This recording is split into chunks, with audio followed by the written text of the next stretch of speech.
with us. I apologize. I'm joining you right now from a restaurant. I'm on my way to meet somebody in DC, and I still wanted to make sure we dropped in tonight because the great, the eminent, the wise, the expertise expert, Tom Nichols, is with us on the show. So you're going to hear some restaurant noises in the background. I'm not going to be yelling and booming like I usually do, but it's great to be with everybody. We've had a hell of a week already. I spent a lot of today pondering with a bunch of other smart people how the world will look if we don't defeat this guy. And it's not pretty. And one of the big things that will happen is that America will reconfigure its foreign policy to be based around this emergent and rising adoration for Vladimir Putin inside the Republican Party. And it will be the destruction of NATO.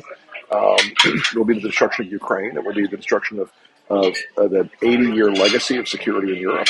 But with that, I want to jump in and show you a quick clip of Ron Johnson and then get Tom's reaction to it, and we'll go from there. But a lot of the points that Vladimir Putin made are accurate. They're obvious. And so many of our people here in Washington, D.C. are just ignoring that, making people believe like Ukraine can win. No, Ukraine can't. Putin won't lose. Putin will not lose. He's not going to lose. You have to factor that into the reality if you're going to deal with this thing effectively to bring this war to an end.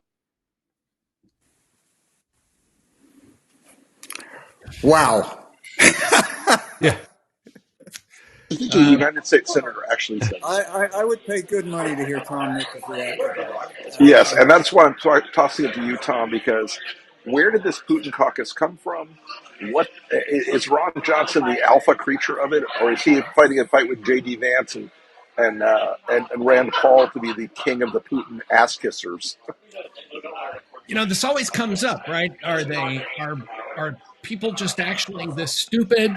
Are they corrupt in some way that they just love Russia? Are they, I mean, I think people like Vance and others, they know exactly what they're doing. That in an earlier time, 5, 6, 10 years ago, after Crimea, we know this. We've seen, Ted Cruz's tweets and comments, for example, from years ago. But because all of them live in fear of the Republican primary base, they've all changed their minds. Now, I don't know about Ron Johnson. I mean, there's a theory out there that Ron Johnson really just isn't all that smart about stuff like this. And so maybe that's why he goes down this road. But I think there's a couple of things to think about. First, why is the Republican base like this? And some of it is clearly this propaganda they've been fed, not just by the Russians, who aren't really as good at propaganda as people think they are, but by American television, by Fox, by, some of these internet outlets that say, the Russians are really the only thing standing between white Christian Europe and a bunch of drag queens. And it's nonsense. I mean, Russia is as decadent a country as you will find anywhere in the world. I mean, what we're looking at, though, Tom, isn't it? I mean, here's the big disconnect for me. Well, the second point I was going to make is that there's also an oppositional defiance disorder problem going on. That anything that the majority of people think, anything that the Democrats want, anything that Joe Biden supports, they automatically have to get on the other side of as a way of establishing their bona fides. So there's this kind of weird worship of the Russians as this white Christian savior nation, but there's also this sense that, if Joe Biden said, be nice to a puppy, people would go out and kick a puppy just to make the point. Tom, one of the questions I've had recently is, it's like, there's like no political cost to supporting NATO. It is the most generic, simple equation in the world. It has helped preserve peace in Europe for almost 80 years now, and 70 years now, but this isolationist sort of move and this pro-Putin sort of move seems to be putting our NATO allies under a significant amount of pressure right now to wonder if America is going to be there if an Article 5 issue materializes. Yeah. And, the fact that Congress passed a law saying, well, you can't just pull out of NATO, well, that's great. The problem is that the president, under Article 2, Section 2, is commander-in-chief of the armed forces. So there's nothing stopping a future President Trump from simply saying, well, okay, fine, I can't pull us out of NATO, but I can direct the military to do nothing. Or to, redeploy them and tell them to, come home. Fine, I'll redeploy all of our armor divisions to, a base in Louisiana instead of Europe. He can do all of that. And you're right, Rick. I mean, supporting NATO, NATO was once so unconventional that even going to a conference about it was just boring. Like, that was it. It was just like, oh, NATO's great. Okay, how much should we spend? Oh, it was all like an accounting exercise. Right. Now it's become a thing because, again, Donald Trump, who doesn't really understand any of this, has made it into a thing for the Republican base. Tom, let me jump in, Rick, for a second. Yeah, go. Rick, can you mute while we're not? Tell me. Also, send a bottle of whatever you're having over by him. I know. Wow. Rick really isn't in a restaurant. He does this to give him an excuse to drink, and he plays crowd sounds. And in that chair, it's like he's in his lair. I'm telling you, this happens. It happens all the time. Got a nice fire going. It's just an excuse, So look, Tom, you're actually. Not only did you write an unbelievably great book, The Death of Expertise, but you are an expert on this. You studied Russia foreign policy. You have a PhD. You taught at the Naval War College. You lived in Russia. I saw something that I thought was fascinating that you tweeted once, that there was a moment when you really felt hopeful about Russia. Yeah. And I would just love for you to talk about, like, what was that like, and what do you think went wrong, and how did this happen? Well, that gets you into the whole who lost Russia debate. But for the first 5 years after the fall of the Soviet Union, at least maybe even the first 10, I went to the Soviet Union 4 times while it was still the USSR. And then I went several times after, and some of you may know, I actually adopted my daughter there. Right. But you could tell, people don't want to live under authoritarianism. You could see that people were like visibly, yes, they were scared. The economic future was uncertain, but there was a kind of sense that, maybe this long Soviet nightmare was over. I think there's a lot of things that went wrong. One of them is that, that there was always going to be this corrupt, plutocratic class that used to be called the Communist Party running the economy, undermining democratic reforms. But, we look back with a lot of admiration for Boris Yeltsin, as we should. But, Yeltsin survived by just cutting deals everywhere as best he could. There was no thoroughgoing reform of the system. Certainly not like there was in places like Eastern Europe, right, where they just said that they kind of flushed a lot of the Communist Party elite out of their political structures. And I think, as much as people want to blame NATO or blame NATO expansion or blame American capitalism, maybe the bigger problem is that we just didn't want to pay attention to Russia anymore. We were tired of it. We just said, look, we'll teach you how to do capitalism. We'll help you set up banks. And then when, their own people started looting the country and, the fights between the nationalists and communists and all the other things that broke out, we just said, we just didn't want to think about it. I don't think, I've said this in long before Donald Trump and anybody else, that I don't think that the United States has had a coherent policy toward the former Soviet Union since George H.W. Bush.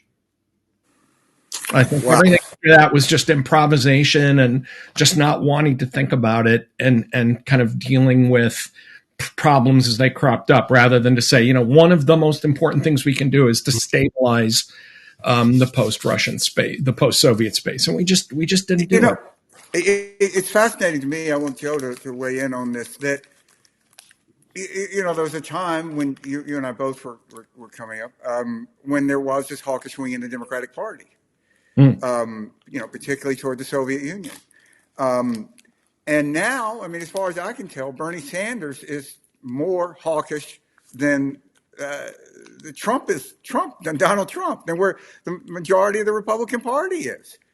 And it's just astounding to me that this has happened. And to me, it gives a tremendous potential for the Democratic Party to hopefully regain some of its definition as a party of strength. But Joe, you're the expert on the Democratic Party. No, I mean you go back to JFK and in Berlin and Reagan calling on Gorbachev to tear down the wall, and then yes, George Herbert Walker Bush actually seeing the wall fall. I mean, and sort of managing all of us through that collapse of the Soviet Union.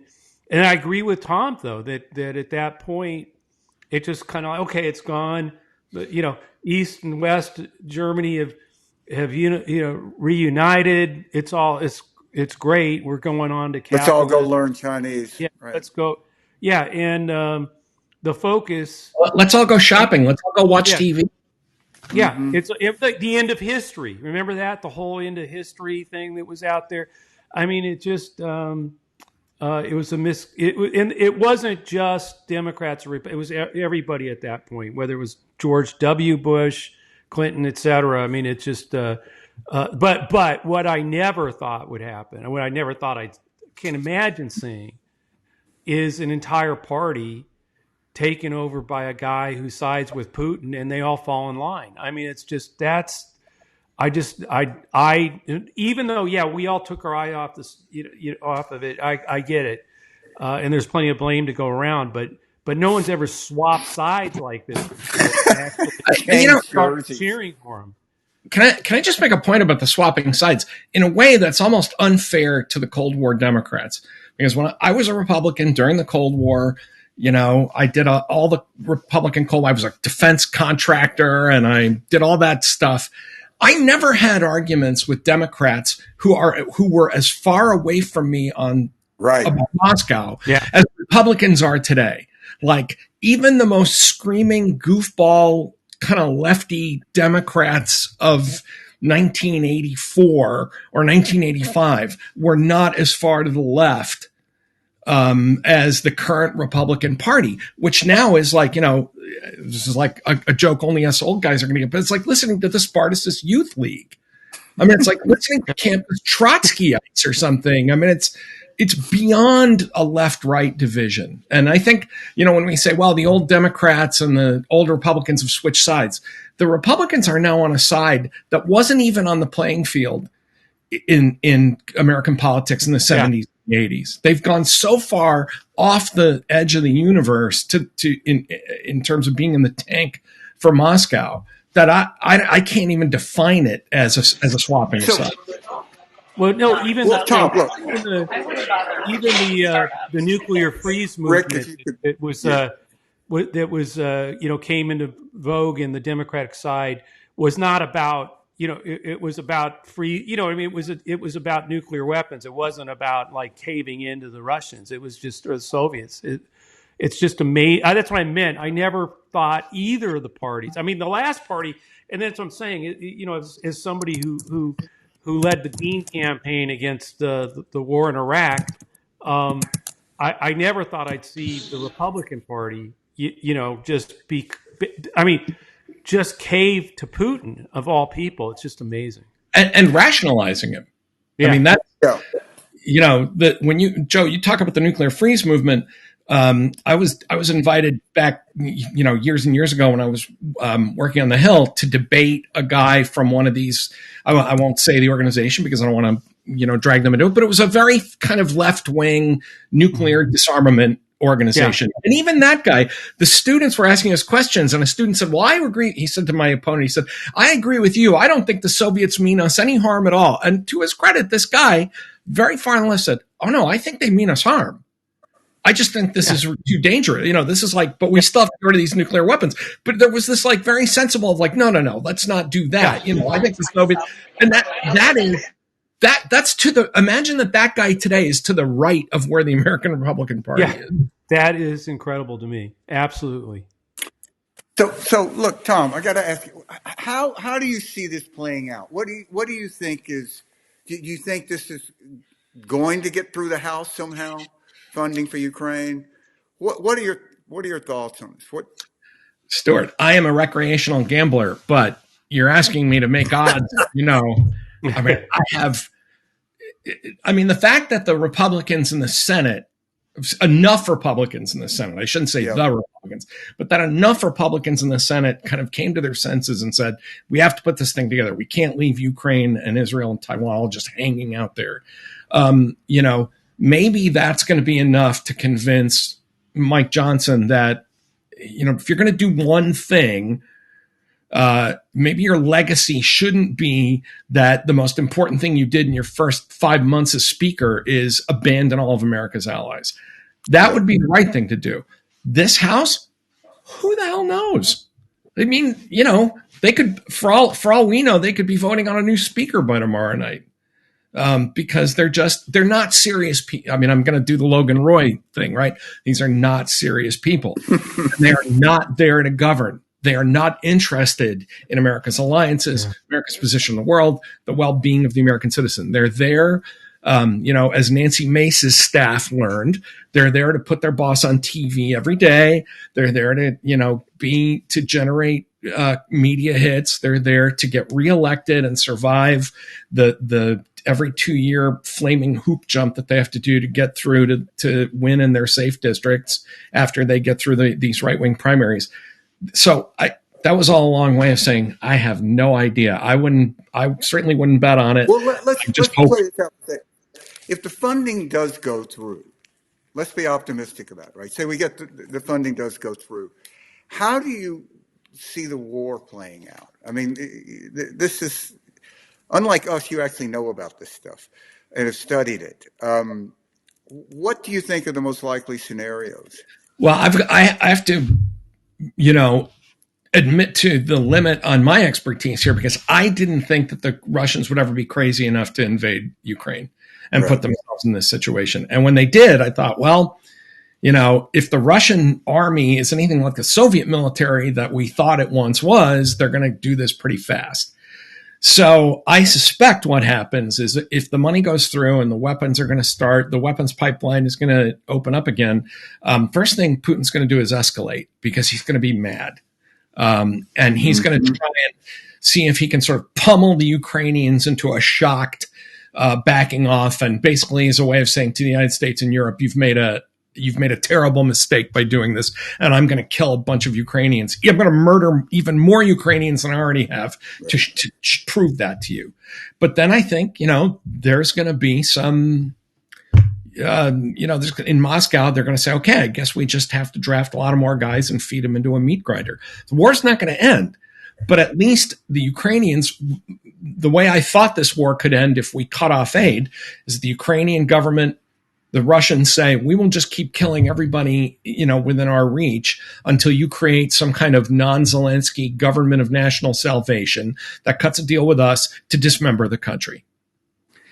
So that not happening is a win for Ukraine and for the West for as long as that goes on, and basically just trying to outlast the West.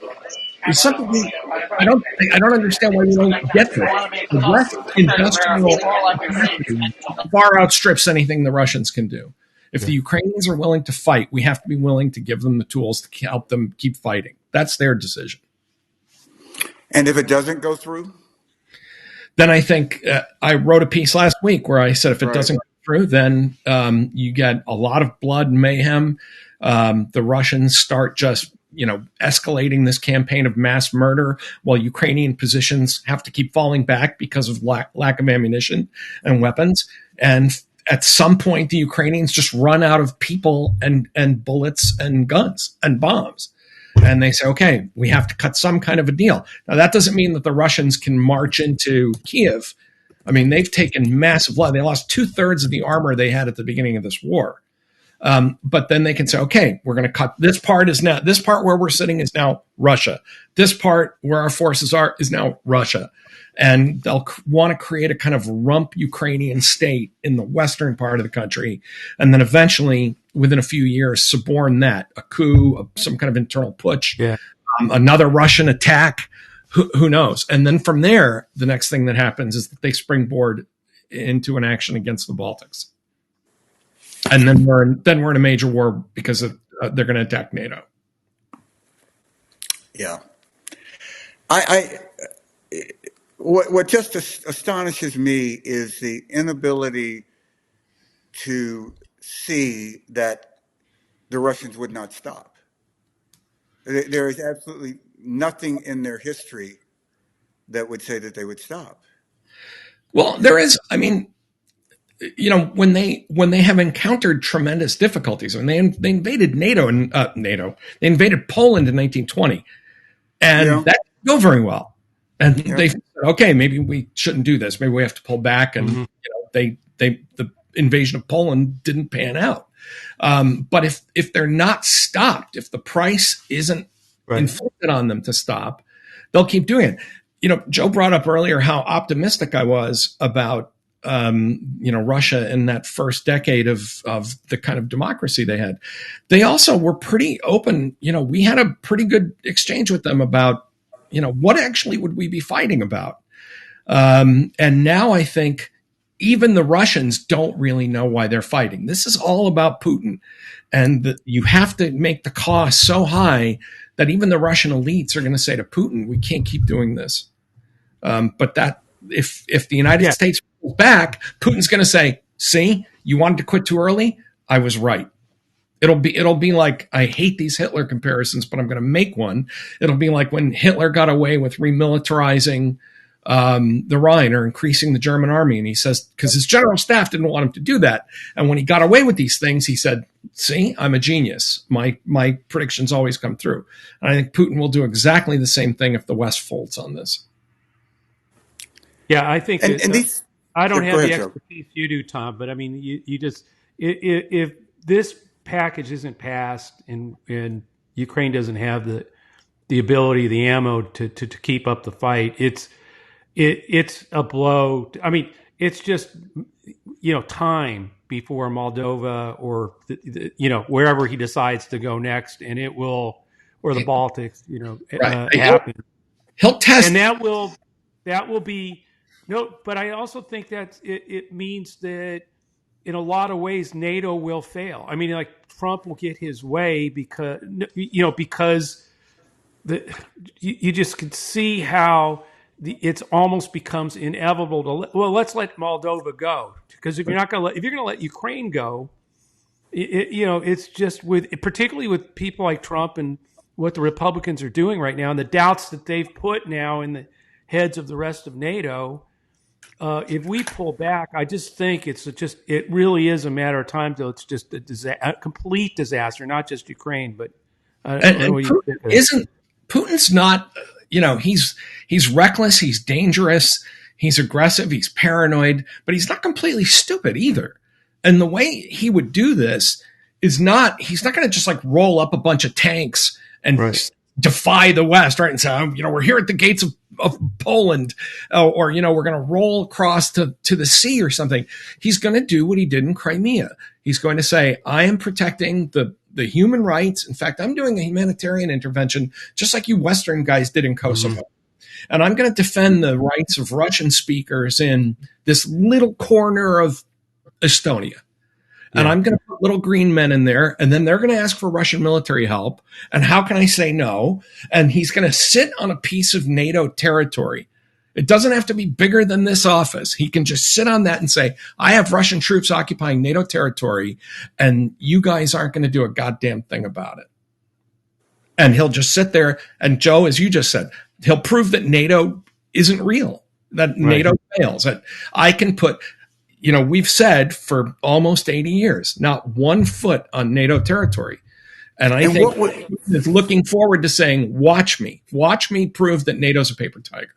And what do you think NATO would do, Tom? I think NATO would fight. I think every dictator in the world makes I had a colleague at the Naval War College years ago, had a great line. He was giving a lecture to a group of international students, international officers from all dozens of other countries. And he said, look, when we say we're not going to fight, don't believe us. We always say that. We always, we're not going to fight. We're, isolate. And then something happens and we get what one of my old profs at Georgetown used to call the avenging angel syndrome, right? We sort of roll up our sleeves and say, well, we didn't start this, but we're going to finish it. And I think NATO would fight. I think the Poles, the Balts, everybody else, we would find ourselves in World War III, whether Donald Trump wants it or not.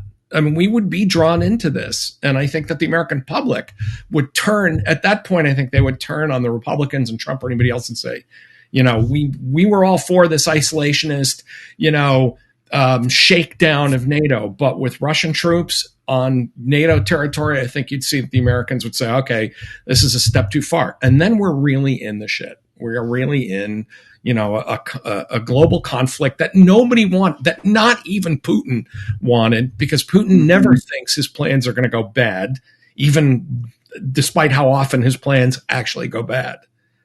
Tom, look, something I've been wanting to ask you.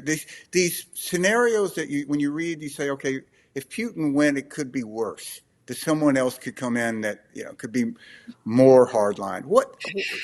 Talk about that. How? We always do this, right? That we're always in fear of comrade crackdown, who's worse than the next guy. And, right. First of all, whoever comes in, Putin's had 20 years, what are we saying now? 25 years of building a power base and an infrastructure. Whoever comes in behind him is not going to have that kind of stability behind him. Whoever comes in is going to have to be, we don't really have any control of this. We can't dislodge Putin, but the people who say make deals with Putin because the next guy could be worse, the next guy is not going to have that kind of institutional juice behind him. Like most Kremlin leaders, he's going to have to build coalitions. He's going to have to do the ugly things that they do to maintain power. And also, I think that there's the next guy, no matter how nationalistic he may want to be, is going to have to show the Russian people that some of the things that are going wrong, like their kids getting drafted, sanctions, right. That's the old guy. That's the other. There's a. If I've got 2 seconds, I'll tell an old Soviet joke. You got all the time in the world. Former factory. So this young guy. We haven't had a good old Soviet joke. This is imported from the Soviet Union. And he's young guy is sent to be a new factory director to replace the old factory director. The party has lost confidence in the old guy. Young guy goes in. He says, "Comrade, I'm very sorry. He says, I understand." He says, "Look. I have 2 letters in a safe here. When you start getting into trouble, open the safe and read the first letter. And when you get into a lot of trouble, read the second letter." And so the young director says, "Comrade, it's very generous of you. I wish you well in your, pension," and takes over. For a while, the factory picks up and things get better. But as things always do, the Soviet, slowdown happens and the factory starts to go to hell. And finally the guy, opens up the safe and he opens the first letter and it says, it's from the previous guy. And he says, "Blame me." And he says, "All right." And he gives a speech. His comrades, a former director, was a, wrecker and a terrible guy and a capitalist road guy. And for a while he gets by. Things really go to hell. He's about to get fired. The factory is completely underperforming. He goes to the safe. He goes to open the second letter, opens it up, reads it. It says, "Prepare 2 letters." Yeah. The new guy will have to say, "Look, it was the old guy." Right. Because Putin, there's an interesting thing about Putin. If he had stepped down around, pick your time, 2006, before the Georgia War, maybe, they'd have statues to the guy all over, real statues, not fake, Putin's, but statues that people would say, this guy did okay. He kind of put things together after the chaos of the Yeltsin years and, standard of living increased. He just couldn't. It's like there's something in the water in the Kremlin that just turns the guys who work there into these sons of bitches who just have to abuse their own people. It's like clockwork. And I will say this as a expert. I was wrong. I even thought in 1999 when Putin came in, I said, give the guy a chance. Might not be that bad. Mm-hmm. I was against rapid NATO expansion. I was all in favor of, I still am in favor of drastic nuclear cuts. I didn't want people to use terms like Cold War anymore. I went from being a Reaganite hardliner to being a pretty dovish guy on Russia.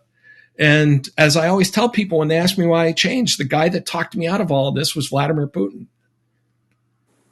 You know, So I'm sorry, go ahead. So no, and I know you can't get inside Trump's head. Sorry, I'm not trying to put you there, but like, does he know? I mean, does he know what the hell impact he's having, or is it stunt? I mean, what's Does he care? Yeah, well, that's what I'm asking. What's your I mean, take?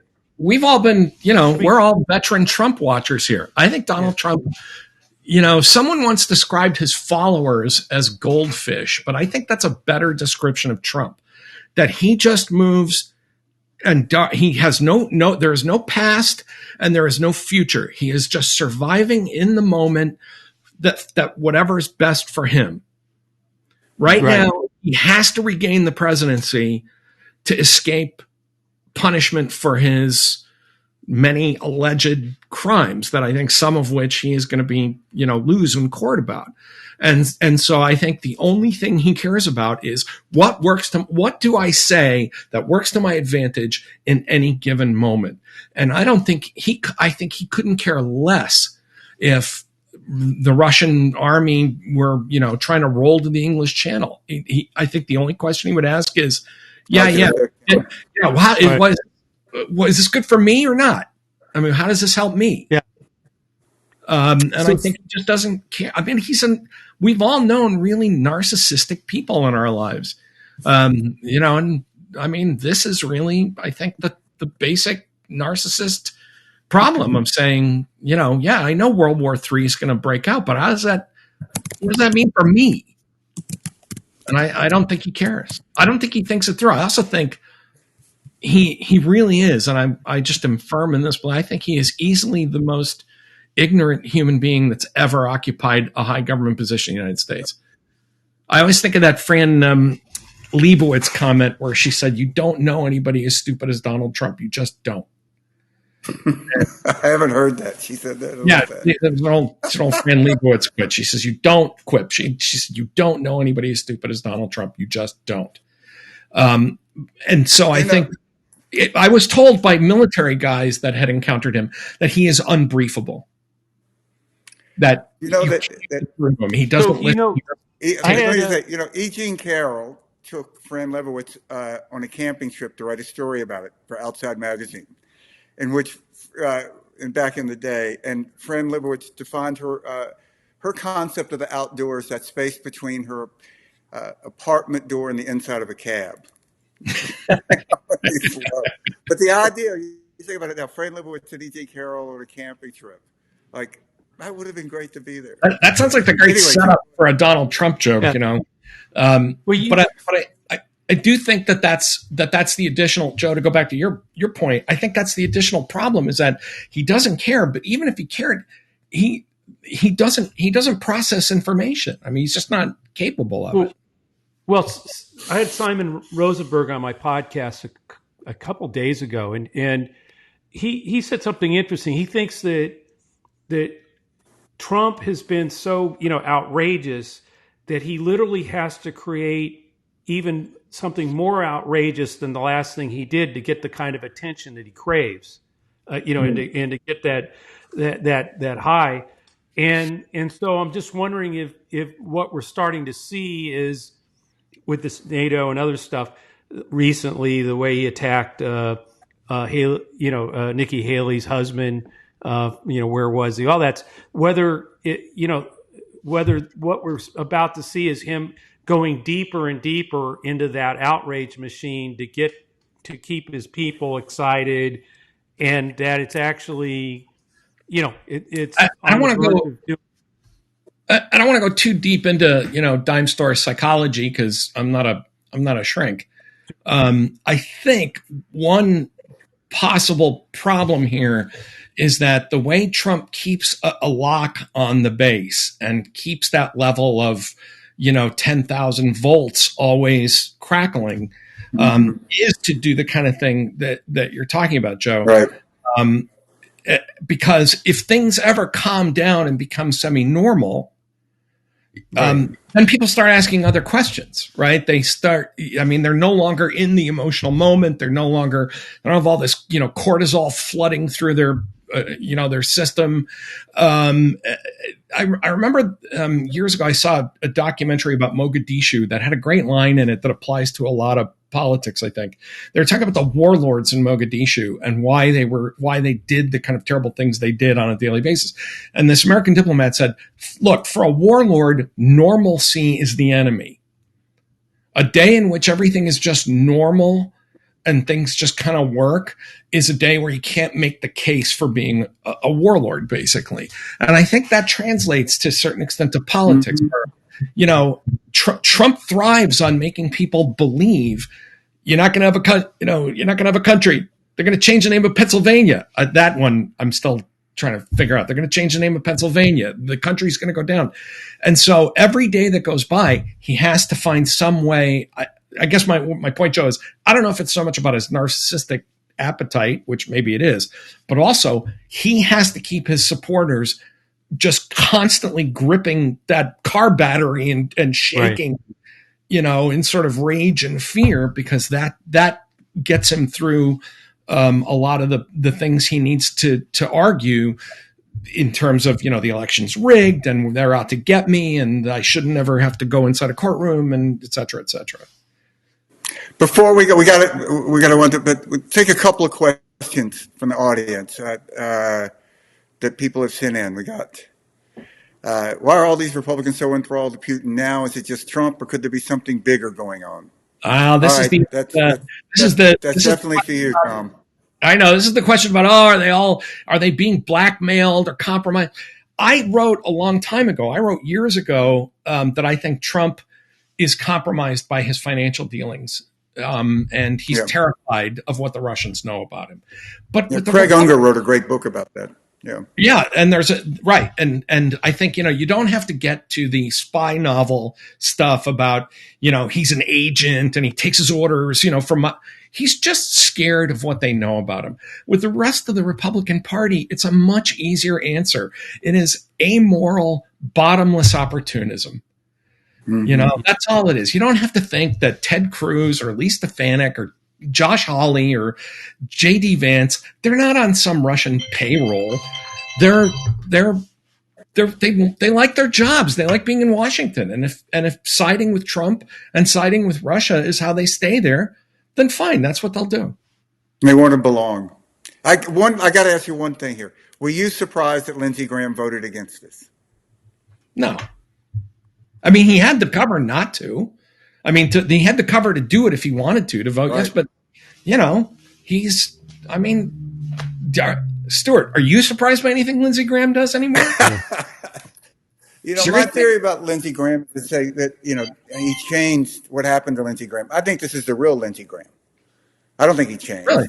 I think when it was convenient to be from McCain, he was with McCain. And when he thought that, McCain's dead now, so I need like a new dominant male to cling on to, so that'll be Donald Trump. So, and look, we got to wrap this up. But that Remora goes wherever the shark's swimming. Yeah, exactly. Yeah, we made an ad about that back in 20. Before we go, I got to tell everybody here, if you haven't read Tom's books, and if you have read The Death of Expertise, there's a new edition out, right, Tom? It is coming out. A new version of the Death of Expertise drops next month. You can pre-order it now. And everybody should go and pre-order that sucker. Pre-orders are very important. Yes. And make an author happy. Do a pre-order. His latest book, Our Own Worst Enemy: The Assault from Within on Modern Democracy. Fantastic book. It is so prescient. When did you finish that book, Tom? Well, I actually wrote a bunch of it during the pandemic, and I finished it probably in 2021 just after January 6th. In fact, we pulled it back so that I could add stuff about. You could add stuff about January 6th, yeah. So I finished it the winter of 21. Well, it's just I mean, to read it, I just read it again. It's so Depressing. telling about this moment. Yeah. No, it's So just so you just depressing. nail it. You just nail it. All Thank right, so you. listen, dude, you got to come back. We got to do more of this. My pleasure. And everybody out there, you should listen to Rick Wilson's Enemies List. You should listen to Joe Trippy's that Trippy show.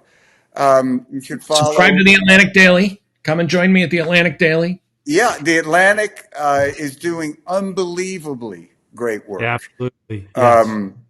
I think it's keeping in its greatest tradition, which is probably the greatest tradition in American journalism right now. Sarah Ashton Krillo's and Lisa Cynical's Zero Line podcast. So listen to those and come back next Tuesday, and we definitely will have Tom back if he'll have us. It would be my pleasure. Thank you. All right. All the best. Thanks. Thanks, everybody.